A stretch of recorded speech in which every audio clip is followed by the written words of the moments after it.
Etiquette for friends, do's and don'ts.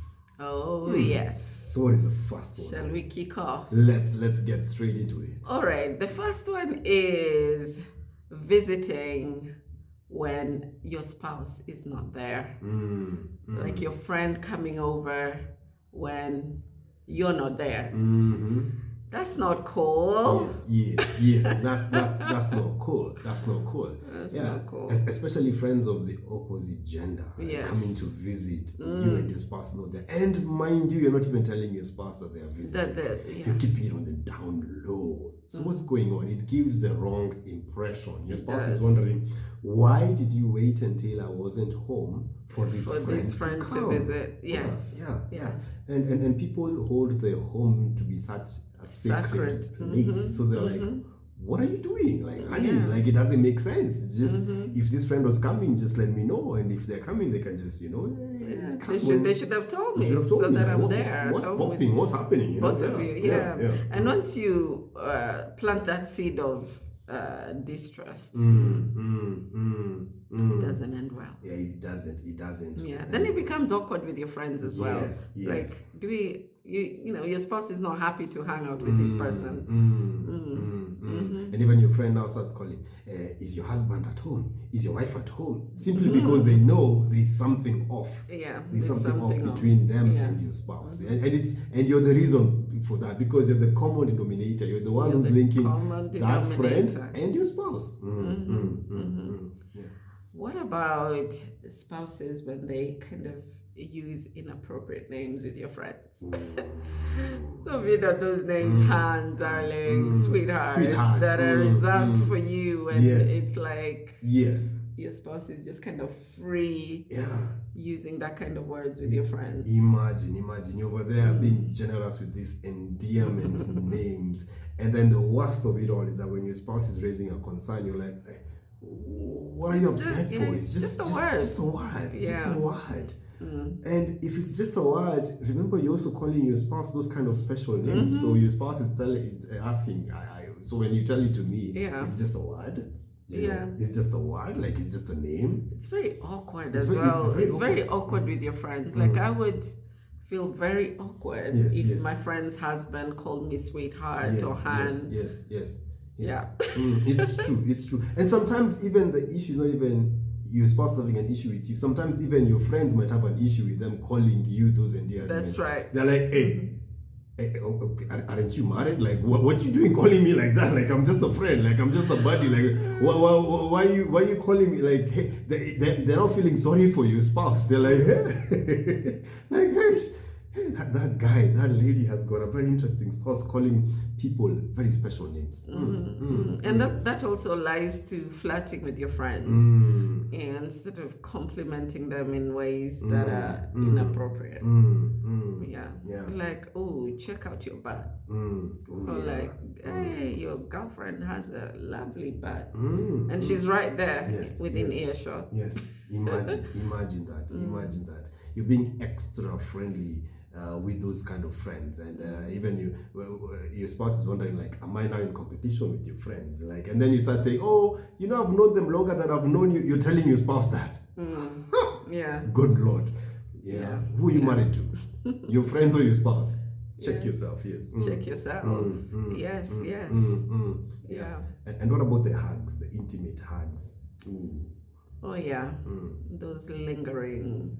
Like it just lingers. You just were there like, and your spouse is there lifting one eyebrow. Your spouse is like, what's up? What's going on? Wagwan blood. Why you holding that person that so tightly? Like, what's going on? Your chest are even meeting over there, and over there your fingers are a nice tight squeeze. And it's already too close. It's lasting for too long. Over there, it's a tight squeeze lasting for too long, and your spouse is like, hold up, and then you're like, oh, I've missed you, and your spouse is like, especially when it's somebody with the opposite gender. Your spouse is like, no. That this is why some people even just prefer greeting their friends with the handshake, so to avoid any issues. To avoid issues. How about phone calls? Just your spouse calling your friends Yeah. randomly, Yes. gisting, chatting, and yes. often behind your back. Behind your back. Yeah. Yes. Yeah. So your friend is like, oh, by the way, your husband called me the other day. And you're like, oh, he did? He did? I had no idea. To say what? To say what? To say what? I thought you're my friend, not my spouse's friend. Like what's happening? What's happening? You know? If it's something like planning a surprise or something, a surprise birthday or something like that, okay, that's good. It's good to collaborate and stuff like that. And after that, just letting your spouse know, oh, by the way, this is how we planned for your birthday. But if it's now some extra information behind your spouse's back with your spouse's friends, now your spouse is wondering like, what is happening? What is going on? Friendship etiquette. Friendship etiquette. How about gifts? Gifts. Oh my goodness. Oh. Oh my goodness. Imagine one of my friends gifting you boxers or something. Something intimate like that. Like a lady who's not you gifting me a pair of boxers. I'm like, what you trying to say? What you doing? What you doing? Like, what you doing? Like, why are you buying me boxers? You know, why are you buying?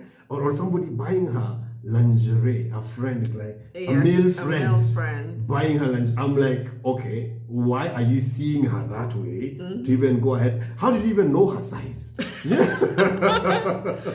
maybe that would have been a good question to ask the wife too. Okay. Did you come with some tape? Measure, what's going on? You know? Yeah. So, see, those are the kind of questions you're planting in your spouse's head when you are receiving gifts that are a bit intimate, rather intimate, or giving gifts that are inappropriate. Yes. They're inappropriate, I think. Yes. Very inappropriate. Very inappropriate. Or even, like, imagine you're planning meetings with your spouse's friend and your spouse has got no idea. Yeah, so you're meeting one-on-one with them, and your spouse has no idea. That should not be happening. Yes. Yeah, you should be telling your spouse things. Yeah. Especially when it's your friends. When it's your friends, yes. Yeah. You know what? And I spoke to so and so, your friend, and we shall be meeting perhaps on Wednesday to discuss X, Y, Z. So they spoke, but they say hello to them, or even you can even go together, especially because these are your spouse's friends. You know, sometimes these are the reason why. Some people don't introduce their friends to their spouse because they're like, hey, will my spouse respect my boundary? Will my spouse also behave appropriately? Will my spouse also be a good ambassador to our union, you know? Exactly. What about friends who visit? You know, when they wander off to your bedroom and, and things like that. Oh my goodness. Oh my goodness. I think respect people's space. Respect people's space. Even if you're very close to that person, unless they've invited you to their bedroom, like don't follow them to their bedroom. Yes. To their private space. Yeah. You were there going away, you're having friends who are entering your bedroom and you stuff like that, and your spouse is like, what just happened? My friend was just. And you know how married people are. We just leave our stuff. Yes. Sometimes we don't hide things. We just leave them there because we think, okay, this is a space that's just for the two of us. Yeah. And that ties also into friends staying too long. Like, come on, visit, yes, come visit, but allow the family their own time as well. Don't be overstaying your welcome. It's true. It's true. Some friends are ending up colonizing your house. They are like, they've come in to take over. They've taken over. I thought you were just sleeping over because the party ended rather a bit late. But now, sleepover is now day 2, day 3. You're now here for an entire week. We now have your toothbrushes and stuff like that in the house. Like what? Yeah. And we never had this conversation, and it's awkward for your spouse because your spouse is wondering like. I can't be free in my own house. Yes, I can't be free in my own house. Since when did our house become an Airbnb? His spouse is wondering like, you might be enjoying your friends' company, but your spouse might not be. Yes, your spouse might not be. Your spouse might be. What day is she leaving? What day is he leaving? What day is he leaving? Do they have their own house? What happened to them? Yes. And even if we know sometimes maybe you're hosting your friend because they have got marital problems on their side, or maybe perhaps something has happened on their side. As you're hosting that friend, please consult with your spouse. Consult. Like, hey honey, my friend is going through XYZ. Can we host them for like 3 days, for like 1 week? They're looking for a job, they've traveled to this county or this country as they're looking for a job. Just have that conversation, because so that your spouse can psychologically prepare to be a good host. Very important. Friends are good, but friends have to have etiquette and boundaries. Very important. Boundaries, very important. And remember, you are married to your spouse, not to your friends. Not to your friends. Yeah, even that one you've known for very long. Don't be telling your spouse, oh, I've known them. I've known them forever. I've known them all my life. Long before they I knew know me you. more than you. You're like, hey, you should have married them. Yes, that's not cool at all. That's not cool. Yes. So, very important for you to strike that balance between being a good spouse and also being a good friend. So we wish you the best of love. The best of love. As always. All the best.